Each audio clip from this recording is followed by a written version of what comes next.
शुक्लां ब्रह्मविचारसारपरमामाद्यां जगद्व्यापिनीं वीणापुस्तकधारिणीमभयदां जाड्यान्धकारापहां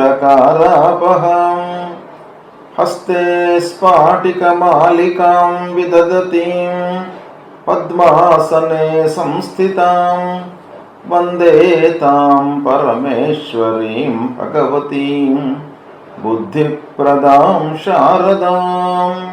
श्री महागणाधिपतये नमः। श्री महासरस्वती नमः। श्री गुरुभ्यो नमः। 2024వ సంవత్సరం మార్చి నెలలో తులారాశి వారికి గోచార ఫలితాలు ఎలా ఉంటాయో తెలుసుకుందాం.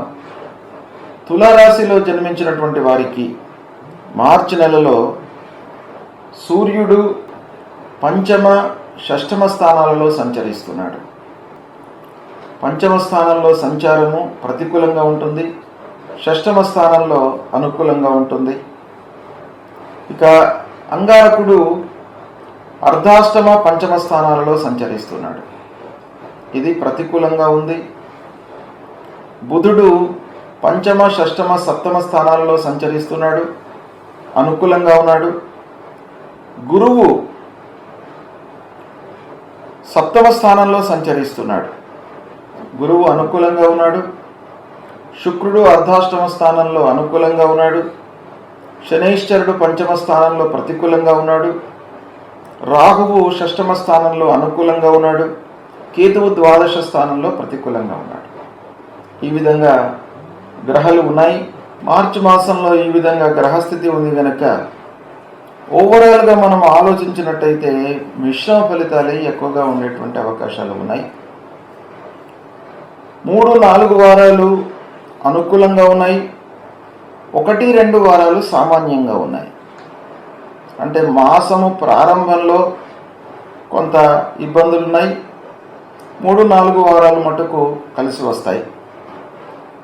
ఇక ఓవరాల్గా ఆలోచించినట్టయితే ప్రయాణాలు చేపట్టినటువంటి ప్రయాణాలు అనుకూలంగా ఉన్నాయి. అంటే ప్రయాణాల మూలకంగా మీకు బాగా రిటర్న్స్ ఉన్నాయి, కలిసి వస్తుంది. ఇంటిలో భార్య పిల్లలతో సంతృప్తిగా గడుపుతారు, సంతోషంగా ఉంటారు. ఇంటికి కావలసినటువంటి వస్త్ర వస్తువులను ఆభరణాలను కొనేటువంటి అవకాశాలు బాగా ఉన్నాయి. ఇక సంగీత సాహిత్య సినిమా కళాకారులకు సాహిత్యవేత్తలకు శుభ సమయం. ఈ నెల బాగా కలిసి వస్తుంది, కొత్త అవకాశాలు లభిస్తాయి. కొత్త అవకాశాలతో వాళ్ళు సంతృప్తిగా ఉంటారు. కొత్త వ్యాపార ప్రారంభము ప్రయత్నం కొనసాగుతుంది. అంటే కొత్త వ్యాపారం ప్రారంభించాలి అనేటువంటి ఒక అభిప్రాయంతో ఉంటారు. ఆ ప్రయత్నం మీకు ముందుకు కొనసాగుతుంది, లాభదాయకంగా ఉంటుంది. కోర్టు కేసులలో అనుకూల తీర్పులు ఉంటాయి. అంటే గతంలో కోర్టు విషయంలో మీరు చాలా చిక్కులను ఎదుర్కొని ఉన్నారు, కానీ ఈ మాసంలో మీకు సత్ఫలితాలు, అనుకూలమైనటువంటి ఫలితాలు పొందేటువంటి అవకాశాలు బాగా ఉన్నాయి. ఇక ముఖ్యంగా మీరు అనవసరమైనటువంటి విషయాలలో తలదూర్చకుండా ఉండడము చాలా మంచిది. ఈ మాసంలో మీకు ఎంతవరకు అవసరమో అంతవరకే పని చేసుకోండి. అనవసరమైనటువంటి విషయాలలో మీరు వెళితే మీరు ఇబ్బందులను కొని తెచ్చుకున్న వాళ్ళు అవుతారు కనుక దానికి దూరంగా ఉండండి. బంధువర్గంతో వైషమ్యాలు కనబడుతున్నాయి కనుక వారితో మీ వైపు నుంచి స్నేహంగా ఉండడానికి ప్రయత్నాలు చేస్తూ ఉండండి. వ్యవసాయదారులకు అనవసరమైనటువంటి కలహాలు, విరోధాలు ఏర్పడేటువంటి అవకాశాలు ఉన్నాయి కనుక చాలా జాగ్రత్తగా నిర్ణయాలు తీసుకోండి. వ్యవసాయదారులు కూడాను ప్రారంభించినటువంటి పనులు మొత్తానికి అనుకూలంగానే పూర్తి అవుతాయి. దానికి తోడుగా మీరు కొంత ప్రణాళికాయుతంగా ప్రారంభించినట్టయితే ఇబ్బందులు ఉండవు. పిల్లల చదువు విషయంలో మీకు బాగా కలిసి వస్తుంది. వారి యొక్క ఉద్యోగ ప్రయత్నాలలో మీకు అన్ని రకాలుగా సహాయ సహకారాలు అందుతాయి. సమాజంలో గుర్తింపు లభిస్తుంది. మీకు సమాజంలో గౌరవ మర్యాదలను పొందుతారు. వివాహాది శుభకార్యాలకు అనుకూలమైనటువంటి మాసం. పిల్లల విషయంలో అనుకూలంగా మీరు నిర్ణయాలు తీసుకుంటారు, శుభకార్యాలు చేస్తారు, హాజరవుతారు. ఆ విషయాలలో మీకు బాగా కలిసి వస్తుంది. సమయానుకూలంగా నిర్ణయాలు తీసుకునేటువంటి అవకాశం చాలా ఉంది. శ్రమాధికమైనను పనులు నెరవేరుతాయి. పనులలో కొన్ని ఆటంకాలు, కష్టాలు తప్పవు. అయినప్పటికీ మీకు ఫలితాలు అనుకూలంగా ఉన్నాయి కనుక ఇబ్బంది ఏమీ లేదు. ఇచ్చిన డబ్బు పూర్వము ఇచ్చి ఎవరికైనా అపురూపకంగా మీరు డబ్బు ఇచ్చి ఉంటే మీకు తిరిగి వచ్చేటువంటి అవకాశాలు ఉన్నాయి. గృహ నిర్మాణ పనులు చేపడతారు. భూములు కొనడము, మరమ్మతులు చేయడము, పాత ఇళ్లను మరమ్మతులు చేయడము, వీటిపై శ్రద్ధ నిలుపుతారు. అందులో మీరు సక్సెస్ అవుతారు. నిర్మాణాది కార్యక్రమాలు చేపడతారు. ఆర్థిక మూలకంగా కొంత జాప్యం ఉండవచ్చును పనుల లోపల, కానీ మొత్తానికి పనులు మట్టుకు అవుతాయి. ఈ విధంగా కొన్ని వాటిలో మీకు ఫలితాలు అనుకూలంగా ఉన్నాయి, కొన్ని విషయాలలో ప్రతికూలంగా ఉన్నాయి కనుక కొంత జాగ్రత్తతో నిర్ణయాలు తీసుకున్నట్టయితే, సమయస్ఫూర్తితో మెలిగినట్టయితే మీకు సత్ఫలితాలే ఎక్కువగా కలిగేటువంటి అవకాశాలు కనపడుతున్నాయి. ముఖ్యంగా మీకు అంగారకుడు బాగాలేడు, అర్ధాష్టమ పంచమ స్థానంలో ఉన్నాడు కనుక అనవసరమైనటువంటి వాటిలోకి వెళ్లకుండా ఉండడం మంచిది. కలహాలలోకి వెళ్ళకండి, డిస్ప్యూట్లలోకి వెళ్లకుండా దూరంగా ఉండడం మంచిది. తద్వారా మీకు టైం వృధా కాకుండా ఉంటుంది, ఫలితాలు మీకు అనుకూలంగా ఉంటాయి.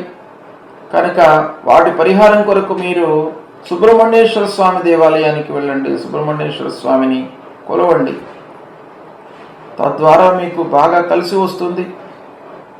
అయితే అంగారకుడు మీకు బాగా లేడు గోచార రీత్యా కనుక ఆ మూల మంత్రాన్ని పఠించుకోండి. ధరణి గర్భ సంభూతం విద్యుత్ కాంచన సన్నిభం కుమారం శక్తిహస్తంచ మంగళం ప్రణమామ్యహం అనేటువంటి ఈ మూల మంత్రాన్ని మీరు పఠించండి. మీకు తప్పకుండా అంగారకుడి యొక్క అనుగ్రహం లభిస్తుంది. ఇక శనీశ్వరుడు పంచమ స్థానంలో ఉన్నాడు, విద్యాస్థానంలో ఉన్నాడు కనుక ముఖ్యంగా విద్యార్థులకు ఆటంకాలు రాకుండా ఉండడానికి మీరు ఆ ఆంజనేయ స్వామి దేవాలయానికి వెళ్ళండి. ఆంజనేయ స్వామి దేవాలయానికి వెళ్ళి ఆంజనేయ స్వామికి 3 ప్రదక్షిణాలు చేయండి. మనోజవం మారుతుల్య వేగం జితేంద్రియం బుద్ధిమతాం వరిష్టం వాతాత్మజం వానరయూత ముఖ్యం శ్రీరామదూతం శిరసా నమామి అనేటువంటి మూలమంత్రాన్ని చదువుతూ 3 ప్రదక్షిణాలు చేయండి. హనుమాన్ చాలీసా చదువుకోండి. నీలాంజన సమాభాసం రవిపుత్రం యమాగ్రజం ఛాయా మార్తాండ సంభూతం తన్నమామి శనైశ్వరం అనేటువంటి ఈ శనికి సంబంధించినటువంటి ఈ మూలమంత్రాన్ని కూడాను చదువుకోండి.